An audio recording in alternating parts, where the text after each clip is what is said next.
तो आज हम बात करने वाले हैं कि ऑनलाइन कार्ड पेमेंट्स कैसे काम करता है। जब भी आप किसी वेबसाइट या किसी ऐप पर पे करते हैं कार्ड से, तो आपको जो दिखता है उसके वो तो ठीक है, बट पीछे बिहाइंड द सीन्स क्या चीजें होती हैं उसके बारे में आज हम बात करेंगे। वो बिल्कुल सरल भाषा में, नथिंग टेक्निकल। चलो शुरू करते हैं।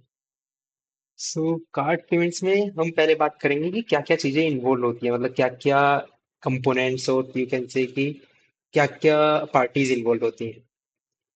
तो जैसा कि तुम स्क्रीन पे देख रहे हो, पहला card holder, let's say you are paying, तो आप कार्ड होल्डर हो, यूजर। उसके बाद है मर्चेंट।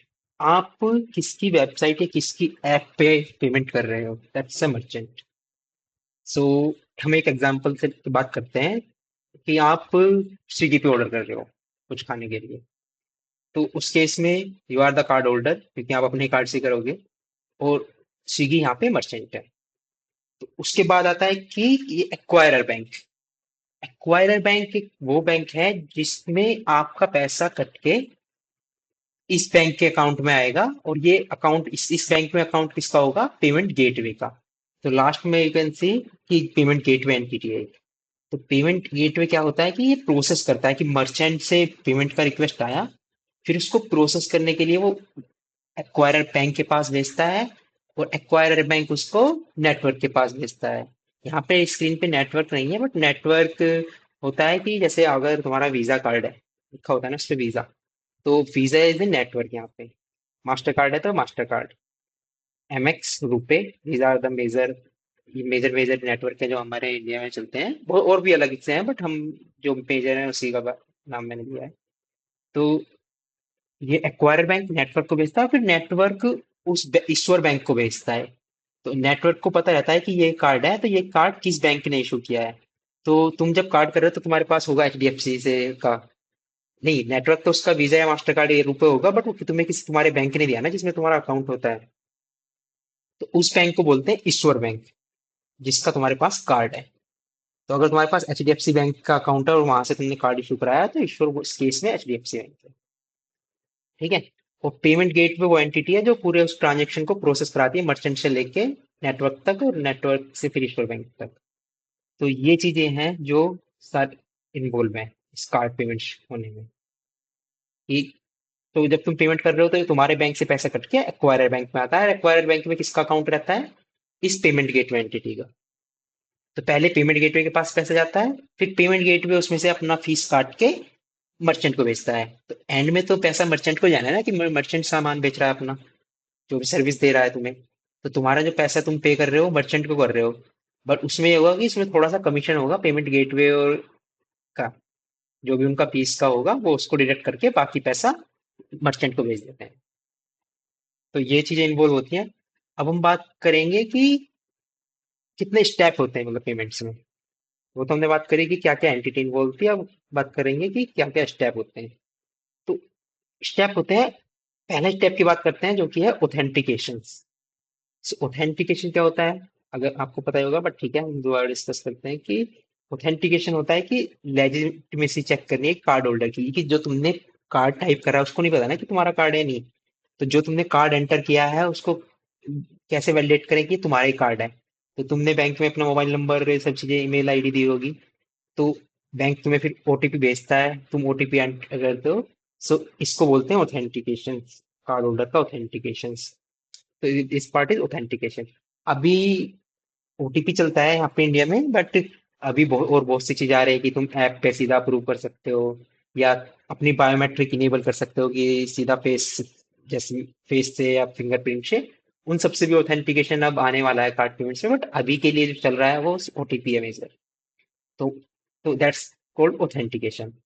ये ऑथेंटिकेशन कौन करता है, वही मतलब गेटवे नेटवर्क को भेजता है, नेटवर्क ईश्वर बैंक को, ईश्वर बैंक भेजता है फिर तुम्हें ओटीपी, क्योंकि उसी को पता है तुम्हारी डिटेल्स, बैंक को, तुम्हारे बैंक को, तो वही भेजेगा तुम्हें ओटीपी जो भी है। फिर तुम उसके पेज पे ओटीपी सबमिट करोगे, फिर वो वैलिडेट करेगा कि ओटीपी सही है नहीं है, सही है। तो तुम्हारा ऑथेंटिकेशन हो गया। फिर उसके बाद वो बता देता है गेटवे की कि हाँ इसका ऑथेंटिकेशन हो गया है, अब तुम ऑथराइजेशन कर सकते हो। हाँ, अब ऑथराइजेशन एक नया वर्ड आया है यहाँ पे। तो ऑथराइजेशन क्या होता है, अब इसके बारे में बात करते हैं। अब ऑथराइजेशन में बैंक दोबारा से रिक्वेस्ट बैंक के पास जाता है और बैंक चेक करता है कि इसके पास पैसे भी हैं इसके अकाउंट में या नहीं। तो और बहुत सारे रिस्क चेक वगैरह होते हैं, तो वो सब चीजें चेक करने के बाद वो अप्रूव कर देता है कि हाँ दिस इज अप्रूव्ड, तुम्हारा ट्रांजेक्शन अप्रूव हो गया, और भेज दिया रेस्पॉन्स गेटवे को। अब गेटवे ने बता दिया कि पेमेंट सक्सेसफुल हो गया। अब क्या कहते हैं कि गेटवे बैंक को दोबारा से ये भी बताना होता है क्या कैप्चर। अभी तक तो सिर्फ अप्रूव किया है, फिर उसके बाद मतलब बहुत सारी चीजें होती हैं, बहुत सारे स्टेप होते हैं ना, तो हो सकता है कि ट्रांजेक्शन बीच से ड्रॉप हो गया हो या नहीं हो। तो मर्चेंट फाइनल कंफर्मेशन देता है जब तुम्हारा पेमेंट कंप्लीट हो जाता है कि कैप्चर करना है या नहीं करना। अब यहाँ पे एक नया वर्ड आया, कैप्चर। कैप्चर क्या होता है कि कैप्चर है सिर्फ बेसिकली मनी मूवमेंट, कि अब तुम्हारे बैंक बैंक से पैसा कट के इस एक्वायरिंग बैंक के अकाउंट में जाएगा इस कैप्चर कोड से। सो जब तक ये नहीं होगा ना कैप्चर कॉल, तब तक मर्चेंट कंफर्मेशन नहीं रहता, और तब तक मर्चेंट सर्विस भी नहीं देता। तो इस कैप्चर कॉल के बाद ही मर्चेंट अपना सर्विस देता है कि हाँ पेमेंट कंप्लीट हो गया, पैसा वहां से कस्टमर के अकाउंट से कट के इस एक्वायरिंग बैंक के अकाउंट में चला गया। तो इस कॉल को बोलते हैं कैप्चर। तो ये कैप्चर दो जगह पे होता है। पहला कि हम जो गेटवे एक्वायरिंग बैंक को भेजता है कि हाँ अब इसको कैप्चर कर लो। तो इस प्रोसेस में क्या होता है कि बैंक से कट के पैसा, तो बैंक के ईश्वर बैंक से कट के एक्वायरिंग बैंक में आता है। दूसरा पार्ट होता है कि मर्चेंट कैप्चर। मर्चेंट बोलता है कि हाँ मेरे को अब कैप्चर कर दो, मैं इसका ऑर्डर फुलफिल कर दूंगा। उस केस में क्या होता है कि मर्चेंट से गेटवे मर्चेंट को उस पैसे को भेजता है उस पार्ट में। अब जो हम बातें कर रहे हैं ये कॉल कैप्चर से हो रहा है, बस बाद में इसको बोलते हैं सेटलमेंट प्रोसेस।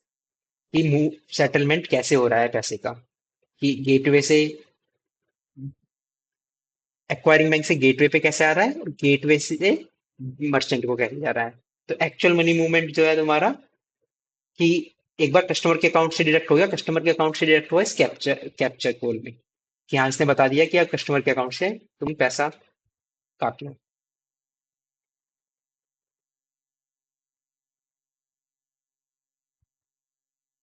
तो कैप्चर कोड बताता है कि पैसा काट लो बैंक के अकाउंट, इसके कस्टमर के अकाउंट से। बट अब वो पैसा जाएगा कैसे तुम्हारा, पहले गेटवे के पास जाएगा, फिर गेटवे से मर्चेंट के पास होएगा, उसको बोलते हैं सेटलमेंट प्रोसेस। तो क्लियर है आई थिंक कैसे मूव होता है।